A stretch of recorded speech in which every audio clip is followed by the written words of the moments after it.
अस्सलामु अलैकुम नाजरीन, आज हम आपके लिए लेकर आए हुजूर पाक सल्लल्लाहु ताला अलैहि वसल्लम का वो मौजज़ा जिसमें चांद के दो टुकड़े हो गए थे। चांद दो हिस्सों में बढ़ गया था। नाजरीन इकराम, हमारे और आपके प्यारे आका हुजूर सल्लल्लाहु ताला अलैहि वसल्लम के बेशुमार मौजज़ात मौजूद है और बहुत सारे मौजज़ात तो ऐसे हैं जिन्हें सुनकर कई बदबख्त लोग जल भी जाते हैं। नाजरीन इकराम, जब अरब की सरजमीन पर अल्लाह के रसूल हजरत मोहम्मद मुस्तफ़ा सल्लल्लाहु ताला अलैहि वसल्लम ने लोगों को ईमान की दावत दी, लोगों को एक अल्लाह होने की दावत दी कि अल्लाह ताला के सिवा कोई इबादत के लायक नहीं और मैं मोहम्मद सल्लल्लाहु ताला अलैहि वसल्लम अल्लाह का रसूल हूँ, तो अरब के जो लोग थे वो आप सल्लल्लाहु ताला अलैहि वसल्लम की तौहीन करने लगे, आपकी शान में गुस्ताखियाँ करने लगे। माज़अल्लाह, हुजूर पाक सल्लल्लाहु ताला अलैहि वसल्लम ने अरब के लोगों को काफी मोजज़ात दिखाए, लेकिन लोग माज़अल्लाह आपको जादूगर कहने लगे। फिर मक्के वालों ने आपस में मशवरा किया कि जो नबूवत के मुताल्लिक ज्यादा मालूमात रखता हो उसको बुलाया जाए और हुजूर पाक सल्लल्लाहु ताला अलैहि वसल्लम के सामने बिठाया जाए और उनसे बातें की जाए। तो अबू जहल ने कहा, यमन में मेरा एक दोस्त है और उसका नाम हबीब है, मैं उसको खत लिखता हूँ, वो हबीब मेरा दोस्त आएगा, वो बहुत होशियार है और बहुत चालाक है, वो बहुत अक्ल वाला है, अच्छों की उसके सामने बात करने की हिम्मत नहीं होती। फिर अबू जहल ने अपने दोस्त हबीब को खत लिखा। हबीब को जैसे खत मिला, हबीब ने खत पढ़ा। खत में ये लिखा था कि हमारे यहाँ एक शख्स है, हमारा ही रिश्तेदार है, उनका नाम मोहम्मद है सल्लल्लाहु ताला अलैहि वसल्लम। उन्होंने कभी झूठ नहीं बोला, कभी किसी की अमानत में खयानत नहीं की। सारी बातें उसने लिखी और कहा जल्दी से आकर उनको ऐसा फंसाओ कि वो तुम्हारी बातों का जवाब ना दे सके, ताकि फिर हम पूरे मक्के में उनके मिशन को खत्म कर दे।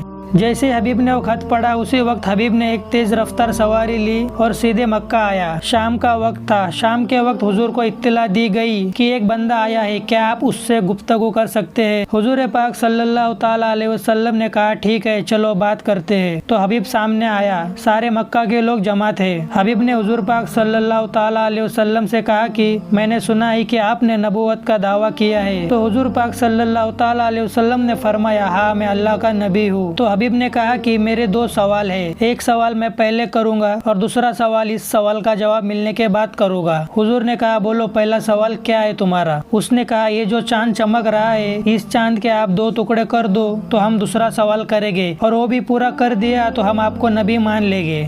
इसलिए कि हबीब को पता था कि जो जादूगर होता है वो जमीन की चीजों पर जादू दिखाता है, आसमानों पर किसी का जादू असर नहीं करता। तो अगर आप नबी हो तो चांद के दो टुकड़े करके दिखाओ। तो हुजूर सल्लल्लाहु ताला अलैहि वसल्लम मुस्कुराए और पहाड़ पर चढ़े। उस पहाड़ का नाम जबल अबू कुबैस है। मक्के के सारे लोगों की नजर चांद की तरफ थी। हुजूर पाक सल्लल्लाहु ताला अलैहि वसल्लम ने उंगली का इशारा किया तो चांद के दो टुकड़े हो गए। हुजूर ने चांद के टुकड़े करके इतने दूर किए कि चांद का एक टुकड़ा पहाड़ की इस तरफ नजर आया और दूसरा टुकड़ा पहाड़ की दूसरी तरफ नजर आया। हुजूर के इस मौजज़े को देखकर मक्के वालों की आंखें फटी की फटी रह गई। हुजूर ने चांद के दो टुकड़े कर दिए। पूरी दुनिया में जिसने उस वक्त आसमान को देखा उसको चांद के दो टुकड़े नजर आए।